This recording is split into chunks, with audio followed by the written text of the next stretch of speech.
Okay, in this lesson I want to talk to you about some basic metal rhythm techniques. My guitar is tuned in standard with the low E string down a whole tone to D, so let me just play that for you so you can hear that.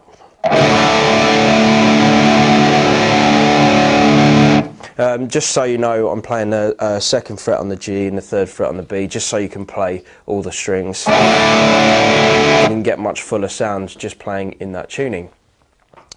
Okay, right, so some basic things that I think are really important with playing metal rhythm guitar is the first thing to bear in mind is that your amp is going to be quite loud probably if you're playing live, and you're probably going to have to deal with quite a lot of gain and all that kind of stuff. So the best thing to do is to figure out how you're going to clamp down on as much kind of noise and all that stuff as possible.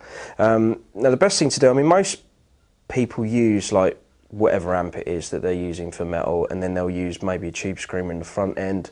All that really does is kind of make it just sound tighter and you get more pick attack. And then you'll probably use a noise gate as well, so you'll have a noise gate that will just basically cut off when you're playing, so you don't get any kind of horrible high-end noise or feedback or anything like that. It changes from venue to venue depending on what you're doing, but generally that's a pretty good thing to have. It's like a tube screamer and a noise gate, and you can pretty much use any amp and get any tone that you want. That just basically secures a good starting point. Okay, a couple of other things is palm muting. I mean, I'm not going to sort of brush over this. It's quite a big deal that I've figured out from recording and stuff, that having your palm sat in different places on the bridge can really change how your sound comes over onto record.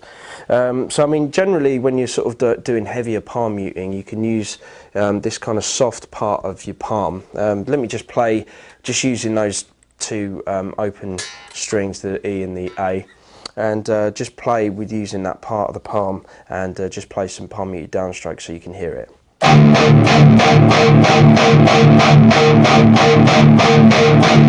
Okay, you can either choose to play both those strings together, or you can just play the open string on its own, which sounds a bit tighter.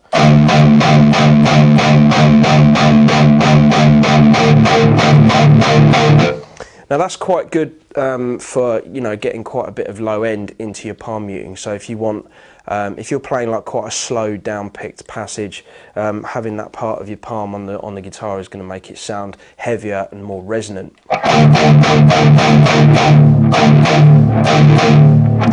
But because there's more flesh on there, that sort of gives you that low end. If you kind of move up towards where your little finger knuckle is, the skin is a little less padded there, and it offers a slightly tighter technique, which is something that you might use for faster alternate picking. So the difference being this.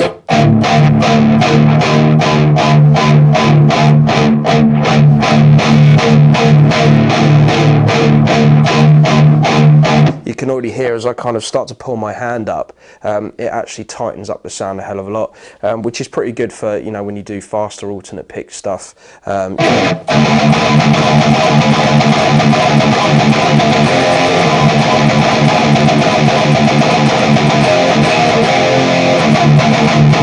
And then you might sort of change into doing something slightly heavier. So they're just a couple of things to bear in mind with palm muting, that you don't want to basically use the same thing for everything, because you're gonna, you're not going to get the variation in tone that you might desire.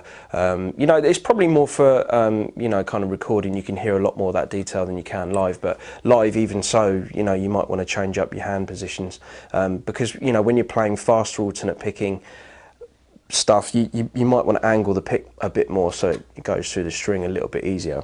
And a good sort of like rule of thumb as well is that if you've got any so like Floyd Rose bridge, it doesn't really matter what kind of bridge you've got on your guitar. If you've got a Floyd Rose, or you've got one of these kind of Les Paul style bridges that are on like an archtop guitar, the gap in between the back pickup and the bridge is a pretty much good place for you to put your hand. So just bear in mind a couple of those things when playing some of this stuff, and hopefully you can start to get a bit tighter and start to sort of tame the higher gain, because that's really why you need it. I mean, obviously you can change between you know, palm muting and not palm muting, but it depends if you're sticking accents in a riff. So you might have something like this.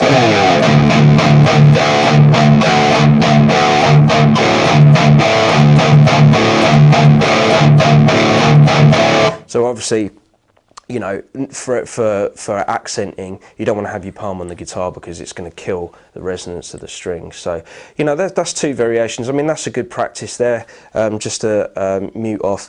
Another thing as well, quickly, that I've just thought of is if you're playing just those two strings, you can do a number of things to kill the rest of the strings, because obviously they're going to resonate, just because, you know, strings, any vibration hitting the guitar or anything like that is going to make strings vibrate. There's not really a hell of a lot you can do about it unless you use your hands. So you can hook your little finger under the strings, which is something that I do sometimes, so you can kind of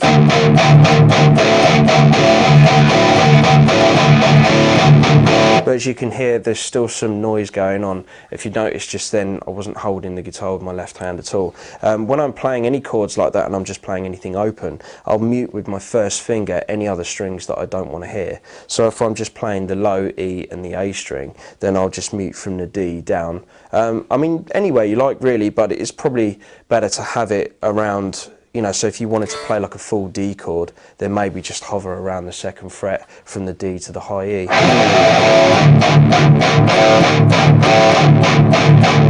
So you've got like nothing happening on those strings. So all these little things are some things that get overlooked by guitar players, but if you bear some of these things in mind, you're going to improve your rhythm playing tenfold, and it's going to sound a lot tighter. Okay, the next thing I want to talk about is breaking up certain rhythms. You know, some people have sort of said to me, well, how do you know when to put in triplets? How do you know when to just play straight downbeats? You know, all that kind of stuff. I mean, it's pretty much the same as lead playing in terms of, you know, you feel where you want to put it in. And then you just kind of do it, really. It's the same with lead playing, you know, if you've got like loads of different licks, and it's up to you what choice you want to make in terms of, right, well, I'm going to play this lick here and then I'm going to do that there, or I might kind of jam around a little bit and throw some ideas together. But in order to do that, first you need to sort of train yourself a little bit to try and feel a 4/4 rhythm. So, you know, if you think to yourself that if you count to count to 4, 1, 2, 3, 4, and then you think in your mind that every beat has 2 downstrokes. So you're going to play 8 downstrokes in a 4-beat bar. So if I just kind of talk and play at the same time, you can understand what I'm talking about. So you'd have 1, 2, 3, 4. Okay, so 2 downstrokes per beat. Now, if you think, basically, you can play on the beat or in between the beat. So you can play on the 1, you can play like a down up down, which is known as a triplet, because you're basically playing 3 strokes in a row. So you're going to have, instead of 2 downstrokes, you're going to have so you're going to play it slightly quicker, down up down. Okay, so you're going to do that in the same time. So if you think about it like this, you just pick a beat that you want to put that triplet on, and then you just play through the 4-beat bar. And, you know, you can count along, or you can play to a metronome or anything like that. And then you can put the triplet on whichever beat. So, for example, let's do it on 1 and 3. So you're going to have this. 1, 2, 3, 4, 1, 2, 3, 4. Okay, so if I play it without counting, you should be able to hear that.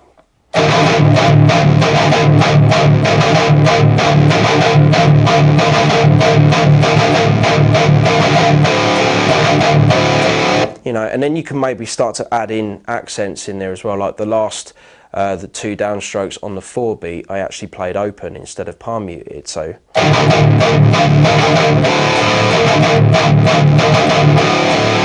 okay, so you can start to build riffs like that, and then you can change it. So maybe we'll do the triplets on 2 and 4 this time.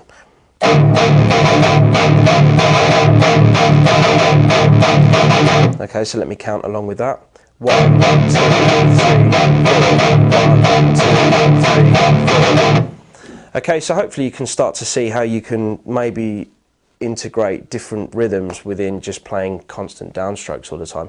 Obviously, I mean, I'm doing it at a fairly moderate speed. Once you get more confident with doing stuff like this, you can, you know, maybe count faster, or you turn your metronome up faster or whatever. So, you know, once you start to feel comfortable with it, you can start to, you know, speed it up.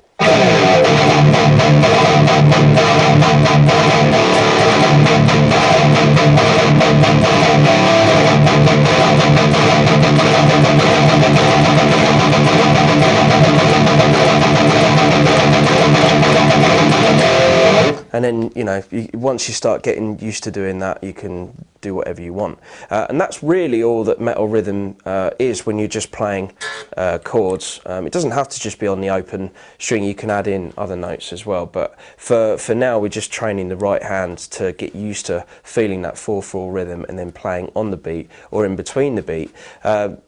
What I mean by that is when you're counting, you don't have to just do it on the beat, so you don't have to do it on the 1, 2, 3 or 4. You can play on the and. So that basically takes you in between. So you've got 1 and 2 and 3 and 4 and. So it might sound like this. 1 and 2 and 3 and 4. Okay, so.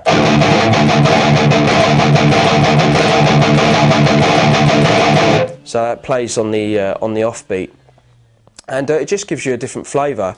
And then obviously you can start to add in on the beat and then after the beat. So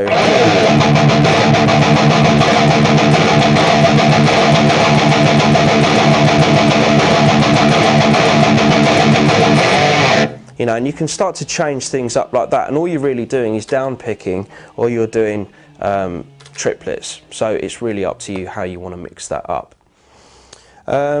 And just to finish off this lesson, I want to take you through a couple of scale shapes, just using one finger going all the way up the neck, that are really helpful when doing some of these riffs. So if you're going to play like a sort of minor progression, just using your first finger, it's going to look like this.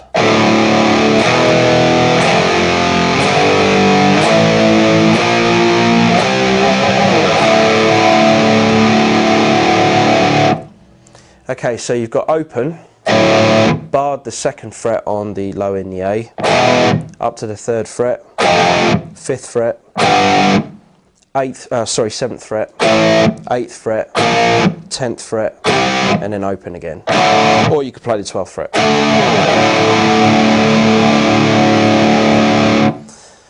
Okay, so you can practice some of these the downstrokes, or you can you know, practice some of the triplets in there on doing those chords if you like.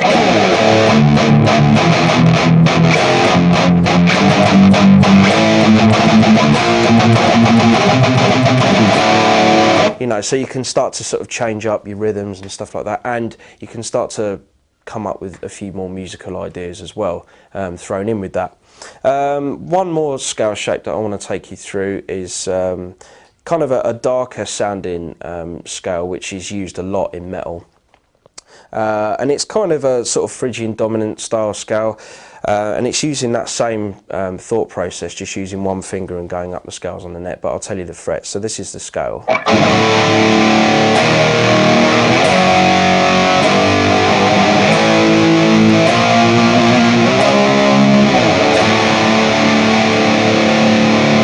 Okay, so it's open, and then using bars you're going to play on the 1st fret, 4th fret, 5th fret, 7th fret, 8th fret, and then 11th fret, and then back to the open. And then you can practice the same things what you've been doing before with the downstrokes or the triplets.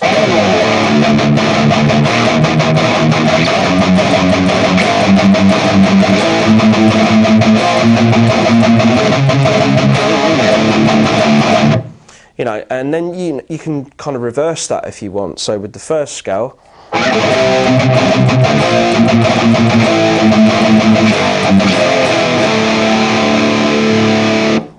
or with the other one.